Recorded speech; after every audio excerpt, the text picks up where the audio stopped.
తెలంగాణ రాష్ట్ర ప్రజలు ఓట్లేసి గెలిపించి కాంగ్రెస్ కు 8 మంది ఎంపీలు, బీజేపీకి 8 మంది ఎంపీలు ఇచ్చినప్పటికీ మా ముఖ్యమంత్రి రేవంత్ రెడ్డి గారు 8 మంది ఎంపీలతో మంత్రివర్గంతో పలుమార్లు కేంద్ర మంత్రులను, ప్రధాన మంత్రులను నివేదికలు సమర్పించినప్పటికీ ఫలితం దక్కకుండా పోయింది.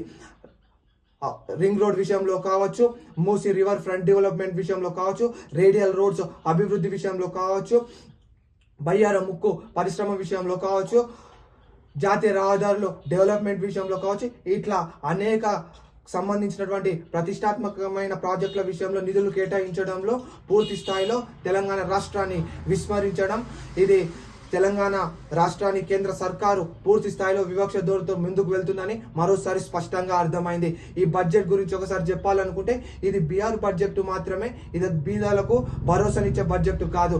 ఇది ఆంధ్రప్రదేశ్ బడ్జెట్ మాత్రమే, అణగారిన వర్గాలకు ఆసరగా నిలిచే బడ్జెట్ కాదు. ఇది ఢిల్లీ బడ్జెట్ మాత్రమే, నిరుపేదలకు నీడనిచ్చే బడ్జెట్ కాదని సందర్భంగా నేను తెలియజేస్తా ఉన్నాను. కొంతమంది నిర్మలమ్మ బడ్జెట్ నికారంగా ఉంది అని అంటున్నారు. నేను ఈ సందర్భంగా తెలియజేస్తా ఉన్నాను, నిర్మలమ్మ బడ్జెట్ నికారంగా లేదు.